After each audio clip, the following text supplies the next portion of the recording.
Bonjour à toutes et tous, je suis Fabien Clerc et je vous accueille au nom du groupe Alpha avec un grand plaisir. Nous allons ensemble travailler sur la préparation, la construction du monde d'après autour de deux tables rondes, deux thématiques. La première autour d'une question, la crise sanitaire, révélateur, accélérateur des transformations de l'économie. Quelle modalité de la relance pour la France et l'Europe? Et puis une deuxième séquence où nous verrons ensemble comment retrouver, maintenir le lien social au sortir de la crise. Deux tables rondes. Pour la première, chapeautée sous l'ombrelle de notre hôte du jour, Pierre Ferracci, le président du groupe Alpha, et la seconde d'Estelle Sauva, sa directrice générale, qui nous accompagneront au cours de cet après-midi. Alors effectivement, le groupe Alpha organise cette initiative à un moment clé de son développement parce que Estelle Sauva a pris la direction générale du groupe au mois d'octobre dernier. Elle a avec moi le souci non seulement de participer au débat public, mais de faire en sorte que le groupe, dans ses différentes composantes, CECAFI, Sémaphore, TH Conseil, GVA, contribue à rassembler les points de vue, à trouver des solutions concrètes et opérationnelles dans les entreprises publiques et privées, dans toutes les structures qui font aussi cette société. On sort d'une crise inédite, extrêmement compliquée. J'espère, c'est un des éléments du débat de tout à l'heure, qu'on va en sortir correctement. Mais ça a été difficile, on sait que ça va laisser des traces durables. Mais on en sort sans doute avec une vision du monde de demain qui est un peu plus précise, avec des complexités à gérer, des difficultés à surmonter, mais aussi des atouts que la crise a mis en évidence. Et donc le groupe Alpha, il veut, au travers de ses activités sur le terrain, des entreprises, auprès des représentants du personnel, auprès des dirigeants d'entreprise, auprès des collectivités locales, auprès de l'État, dans toutes les composantes de ses missions, il veut contribuer à transformer le monde, à trouver un équilibre, on en parlera tout à l'heure, entre les enjeux économiques, de compétitivité de notre économie, des entreprises, les enjeux sociaux. Il faut que les salariés se sentent bien dans les entreprises, qu'ils soient sécurisés, qu'ils soient formés, qu'on les aide à gérer des transitions parfois délicates d'un métier à un autre, et puis aussi en prenant en compte les enjeux environnementaux, puisqu'on est dans un lieu qui nous incite davantage encore que d'autres à protéger la planète demain. Mais le vrai problème, c'est de trouver une bonne articulation entre ces différents enjeux, et le groupe va essayer d'apporter sa contribution modeste mais forte. Alors effectivement, on dévoile aujourd'hui un nouveau logo, une nouvelle identité, un peu plus de couleurs qu'avant. On était formaté autour du bleu, une couleur qui m'est chère, mais on y rajoute quelques autres couleurs primaires. On veut essayer d'illustrer ce qu'on essaye de dire au travers de l'architecture, être les architectes du vivre ensemble. On est dans une société qui est très éclatée, qui est très dispersée, qui est confrontée à des difficultés majeures. On les retrouve dans les entreprises, peut-être de façon un peu plus aseptisée d'ailleurs, parce qu'il y a des fractures qu'on gère peut-être mieux sur ce terrain-là. Mais en tout cas, nous, dans cette idée d'être les architectes du vivre ensemble, on veut rapprocher les points de vue. Madame la ministre, bonjour. Merci de participer à l'initiative du groupe Alpha, débat d'aujourd'hui, transformation de demain, où l'objectif de cet échange est de réfléchir aux conditions de la sortie de crise. Alors les premiers signes d'une vraie sortie de la crise sanitaire sont en train d'apparaître. Les frémissements de l'économie sont là. La France a connu une vraie récession l'an dernier, elle prévoit un vrai rebond cette année. Et la question qu'on se pose, c'est de savoir comment, dès que les filets qui ont permis de protéger l'économie vont être retirés petit à petit, j'ai bien compris que c'était progressif, les PGE vont devoir être remboursés, l'activité partielle va s'estomper petit à petit. Comment cette relance économique va s'opérer en essayant d'éviter les dégâts sociaux que tout le monde attend. Il y a eu beaucoup moins de procédures collectives l'an dernier pour prendre cet indicateur. Il est évident que les filets mis en place par l'État y sont pour beaucoup. Est-ce qu'il n'y a pas une crainte de voir, une fois ces filets retirés, l'économie repartir avec beaucoup de soubresauts sur le plan social? Alors, je dirais que les filets qu'on a mis, le quoi qu'il en coûte voulu par le président de la République, c'est un des éléments qui permettent ce rebond rapide. Parce que l'idée sous-jacente était de dire on aura beaucoup plus de mal à faire repartir l'économie si la dynamique de cette économie est cassée par une multiplication de plans sociaux, par des ruptures de contrats et par des faillites.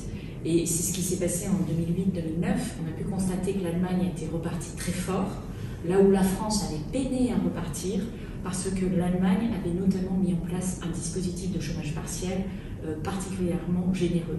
Et donc, évidemment, on apprend de ses erreurs.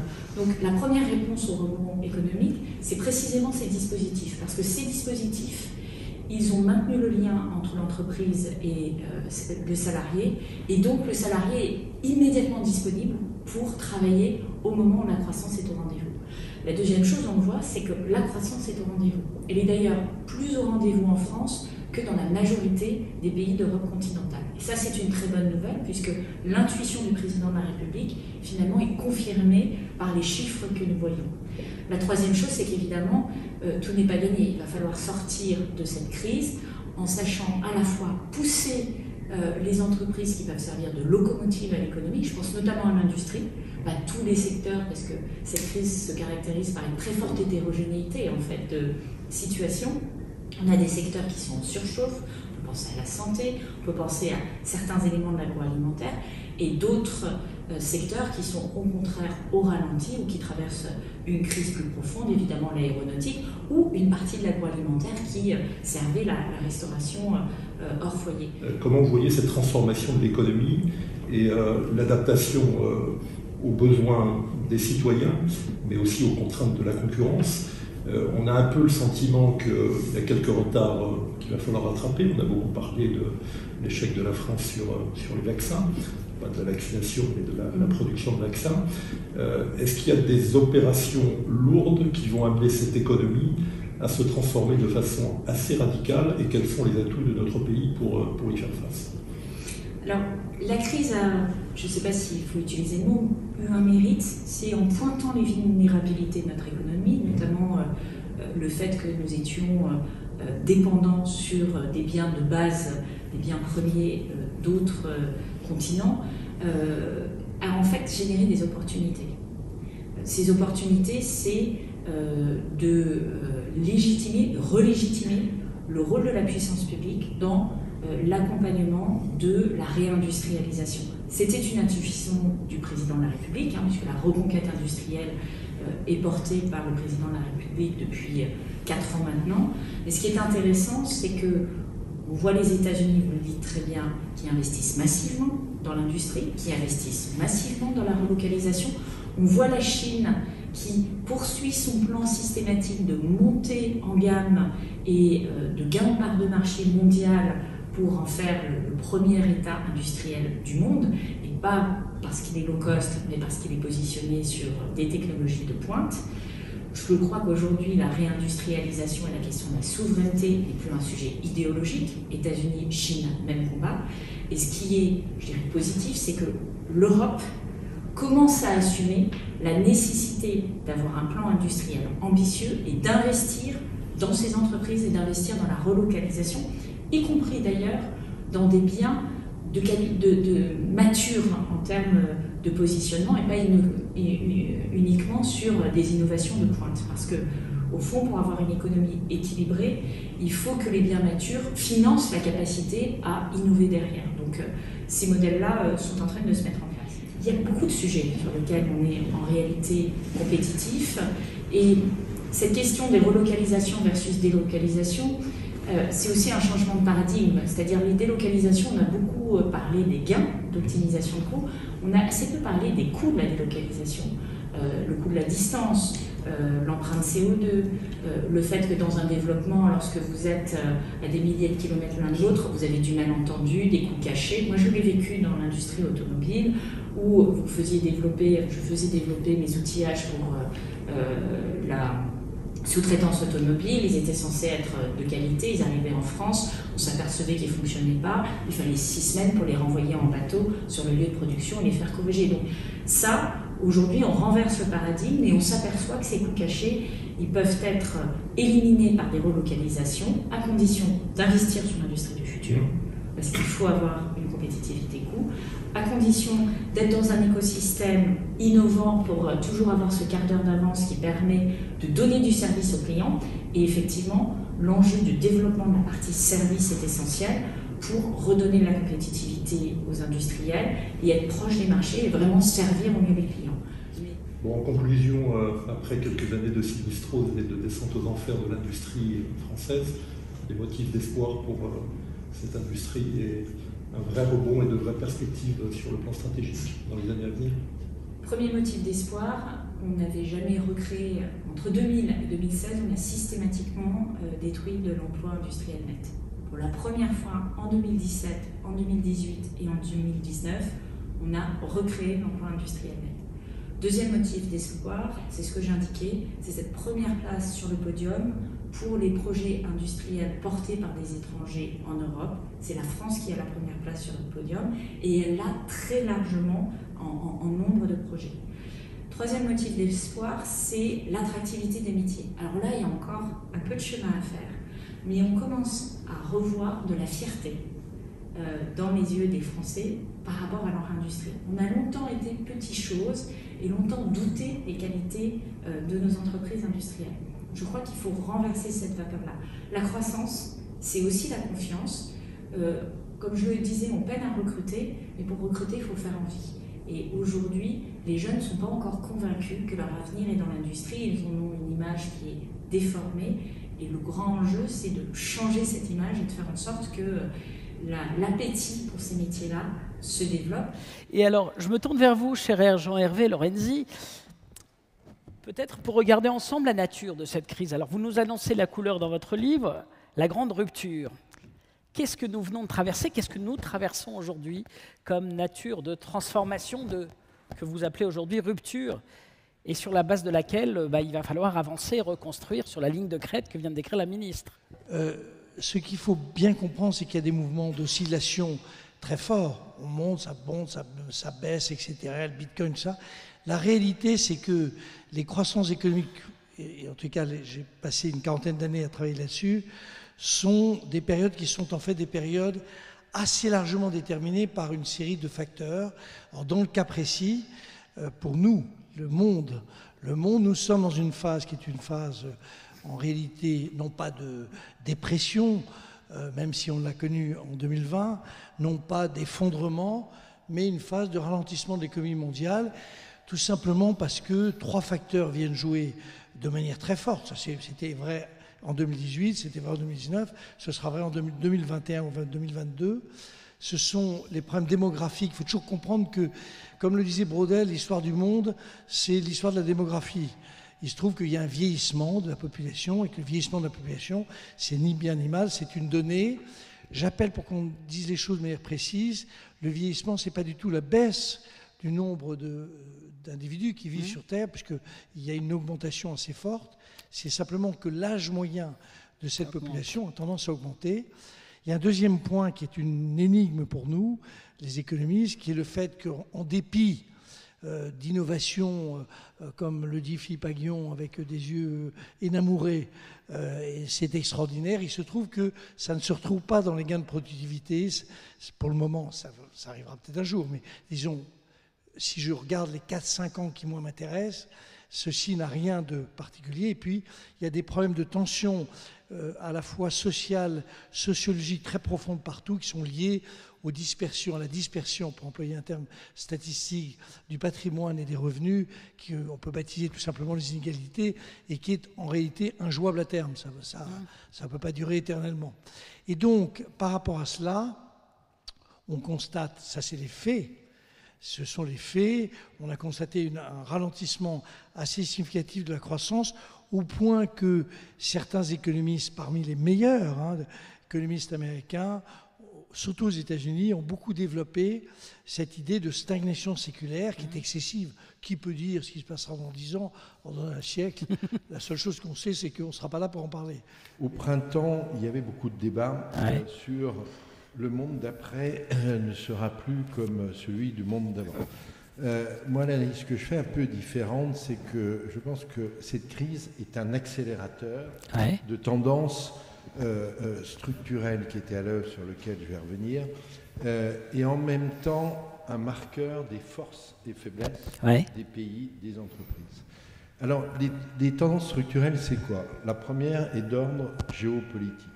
C'est le déplacement du centre de gravité du monde vers l'Asie.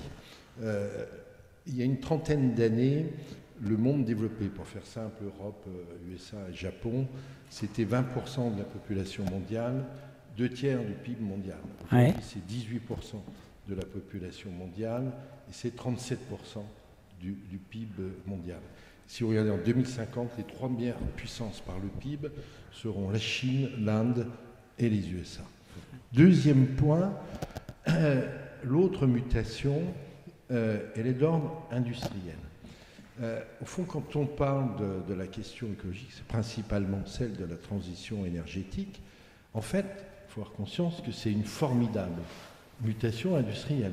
Ouais. Mutation dans l'offre d'énergie, pour passer de 32% d'énergie carbonée à 5% à horizon 2040.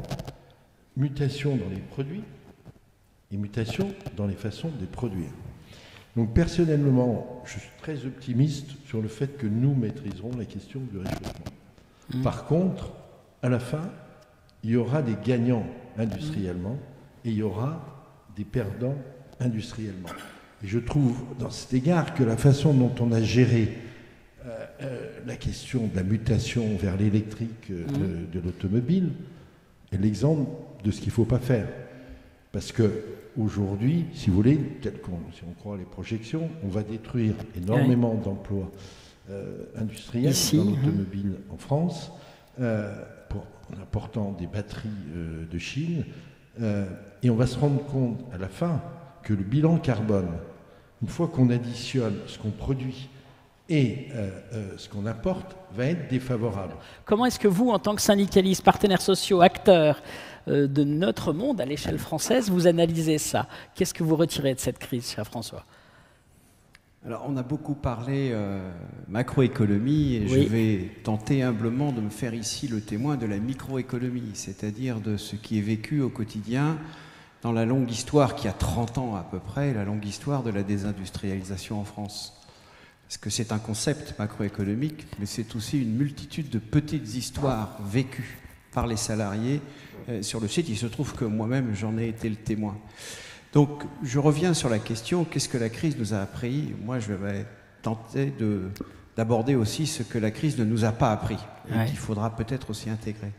Ce qu'elle nous a appris, c'est l'importance des stocks et du transport. Voilà, je le dis tout simplement. Et dès le premier jour de la crise, la question qui a été posée, c'est les stocks. Il n'y a plus de stocks de masques en l'occurrence. Alors on nous dit à ce moment-là, de toute façon ce n'est pas grave, c'est pas important de les mettre. Et puis quand tout d'un coup les stocks se reconstituent, ça devient important d'en avoir sur le nez jusqu'à aujourd'hui. Donc je cite cet exemple, c'est vraiment pas pour l'anecdote, parce que la grande histoire de la désindustrialisation en France est exactement parallèle avec l'introduction dans la façon dont on va gérer les objectifs stratégiques et les opérations dans l'industrie, dans la façon dont on va revaloriser financièrement ce que représentent les stocks. Quand moi je suis jeune ingénieur, quand je débute ma carrière, j'ai une démarche d'ingénieur, le stock, c'est un outil pour l'ingénieur pour optimiser le fonctionnement de ses machines. 20 ans plus tard, c'est devenu un coût pour lequel on lui dit il faut le diminuer à zéro et pour lequel on prend énormément de risques. Donc ce que la crise nous a appris, c'est cela. Et moi, je dois vous dire que j'interprète beaucoup du discours d'Agnès Pannier-Runacher, et je crois qu'elle sera là, elle ne me contredirait pas, qui est de dire, eh bien, nous avons pris conscience de la fragilité que cela entraîne pour les différents processus industriels de constitution d'une force économique industrielle, le fait d'avoir tout misé sur le juste à temps, au motif tout simplement que les transports étaient accessibles de façon tout à fait uniforme et à un coût très bas. Et en matière de macroéconomie, moi j'invite quiconque a les compétences pour ça à travailler sur des modèles de répartition de la force industrielle dans lesquels le coût des transports serait multiplié par 3. Ce ne serait pas inintéressant de voir ça. Et au passage, on en a eu une petite mesure, puisque, et là c'est pas la crise pour le coup, c'est un tanker, pas un tanker, mais un porte-container qui s'est planté dans un tas de sable. Le canal de Suez. Dans le canal de Suez, et qui a eu pour conséquence quasiment instantanée que dans le Leroy Merlin du centre commercial de Rosny, le prix des planches de bois a augmenté de 30%. Donc vous voyez, c'est ce qui indique comment des options qui paraissent, j'allais dire, en régime normal, quand tout va bien, quand justement toutes les lois de la macroéconomie peuvent s'appliquer avec tous les éléments de la mathématique qui va derrière, ben quand tout d'un coup, avec un grain de sable arrive, plus rien ne fonctionne et on se rend compte qu'on est hyper fragile. Si la crise, avec ses conséquences sanitaires dommageables, peut être un accélérateur d'un changement maîtrisé, un révélateur de nos faiblesses avec la volonté de les corriger dans le domaine de l'industrie, dans le domaine de l'Europe qui reste encore assez largement à construire, en tout cas être plus proche des citoyens, dans le domaine des équilibres auxquels on a fait référence entre la protection de la planète, la compétitivité des entreprises et de l'économie, la protection des salariés, enfin des actifs plus largement, la crise n'aura pas été totalement inutile et on la maîtrisera mieux demain.